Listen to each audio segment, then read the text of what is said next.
بسم الله الرحمن الرحيم.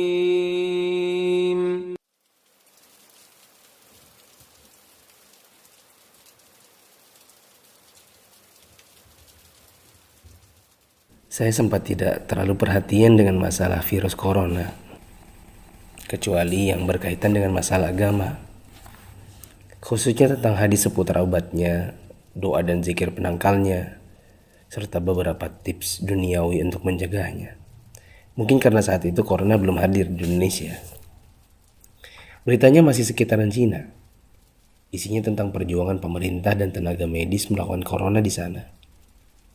Itu tergambar dari foto wajah tenaga medis yang memerah bekas masker dan kacamata. Saya hanya sebatas mengerti betapa beratnya tugas mereka.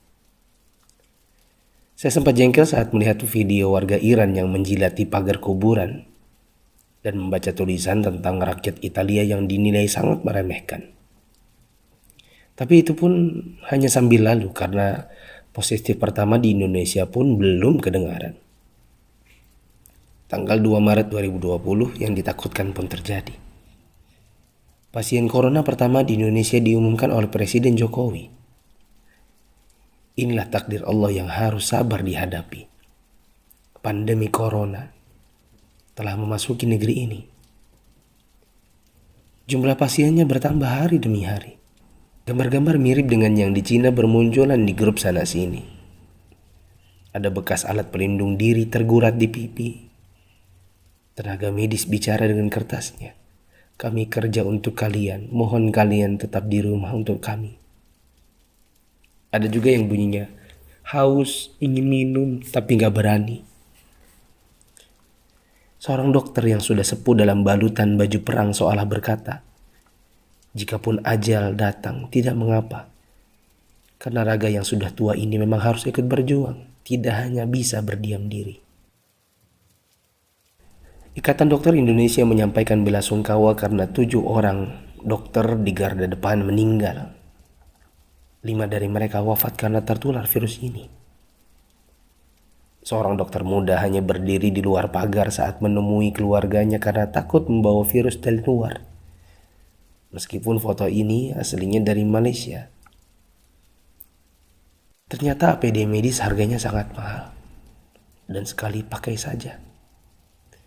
Saking krusialnya, para ulama dan ustadz-ustadz yang mumpuni ilmunya sampai mengeluarkan fatwa. Bolehnya tim medis sholat tanpa wudhu, tanpa tayamum.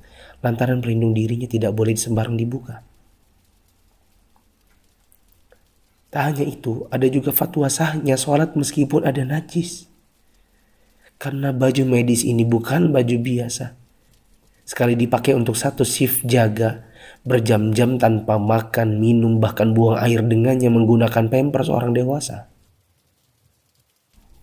Bayangkan lagi jika dokter dan perawat wanitanya adalah ibu atau saudari kita yang sedang mengalami datang bulan. Dan lagi deras-derasnya. Atau dia istri kita yang harus berjuang di rumah sakit, sementara punya bayi yang juga harus disusui tapi tak bisa. Ada pun yang wafat, mayatnya tidak bisa dimandikan, bahkan tidak ditayamumkan seperti biasa, hanya disolatkan dan dikubur bersama plastik membungkusnya. Melihat dan membaca berkali-kali, saya pun akhirnya bisa memahami dengan hati.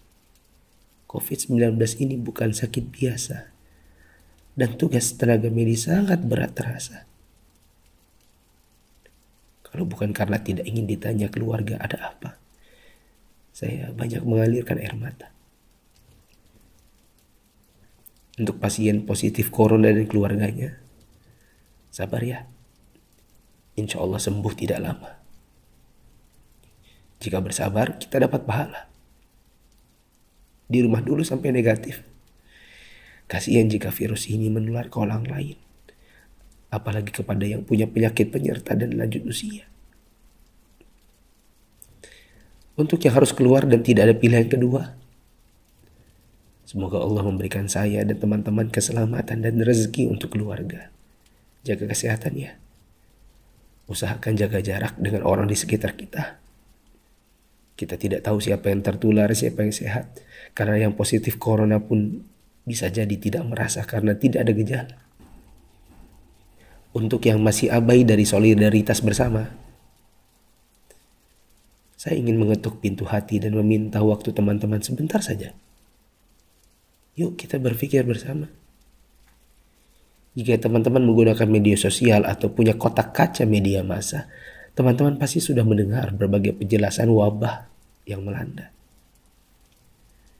Pemerintah, dokter, para pakar sudah bicara, dari wawancara hingga rekaman video HP sederhana.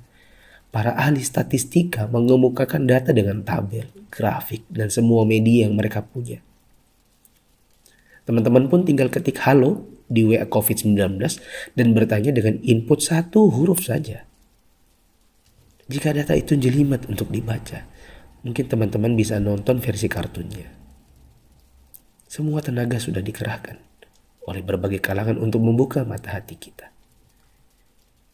Jika tidak ada waktu untuk membaca, meme korek api pun sudah tersebar di mana-mana. Sampai-sampai ada yang berpikir, mungkin kalau simulasi penularan virus corona ini pakai video game, barulah anak muda yang meremehkan corona akan mengerti dan percaya. Mereka pun membuatkan potongan video gamenya. Artinya, jika usaha seperti ini masih belum menyadarkan kita, entah dengan cara apa lagi. Apakah tongkrongan kita butuh ditembaki dengan gas air mata baru kita mau meninggalkannya? Pemerintah tidak minta uang dari kita. Mereka hanya ingin kita mengikuti arahan mereka. Untuk yang menimbun dan menipu, semoga Allah memberikan teman-teman hidayah dan memaafkan dosa-dosa kita semua.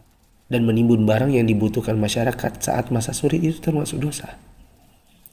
Rasulullah SAW bersabda, "La yahtakiru illa khati." Tidaklah menimbun barang kecuali orang yang berdosa. Terlebih lagi bila menipu dan berdusta. Kami hampir tertipu dengan penawaran masker murah yang tadinya kami akan bagikan gratis kepada orang-orang yang membutuhkannya. Di mana hati kita? Apa kita bisa tertawa saat orang lain menderita? Teman, turunkanlah harganya ke harga normal jika engkau tidak bersedia menggratiskannya, seperti pahlawan jalanan yang membagikannya. Untuk yang kaya yang sesungguhnya itu adalah jika harta itu bermanfaat bagi orang di sekitar kita, bukan hanya untuk pribadi semata.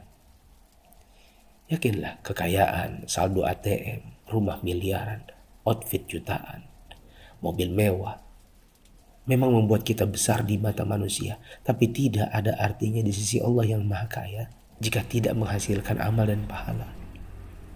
Saya mau sumbang jam tangan dan beberapa barang lainnya yang mungkin tidak seberapa jika dibandingkan dengan teman-teman menyumbangkan harta nantinya. Terserah untuk pos dana apa. Mungkin masker, mungkin APD tim medis, hand sanitizer, sabun cuci tangan, dan sebagainya. Kita harus cintai harta kita ini dan bawa dia ke akhirat. Jangan sisakan untuk dunia. Untuk Bapak Presiden, BNPB, para gubernur, wali kota, dokter, perawat, ustadz, influencers, dan fundraisers, thanks for all you've done. Terima kasih. Jazakumullahu khairan. Semoga Allah balas teman-teman dengan tambahan iman, hidayah, dan pahala, hingga kita semua bisa dikumpulkan Sang Pencipta di dalam surganya. Jika menurut teman-teman ada orang di luar sana yang belum tergerak hatinya untuk punya empati kemanusiaan dalam wabah corona ini, coba kirim ke mereka. Siapa tahu setelah ini mereka bangkit mengerjakan amal kebajikan dan kita ikut dapat pahalanya.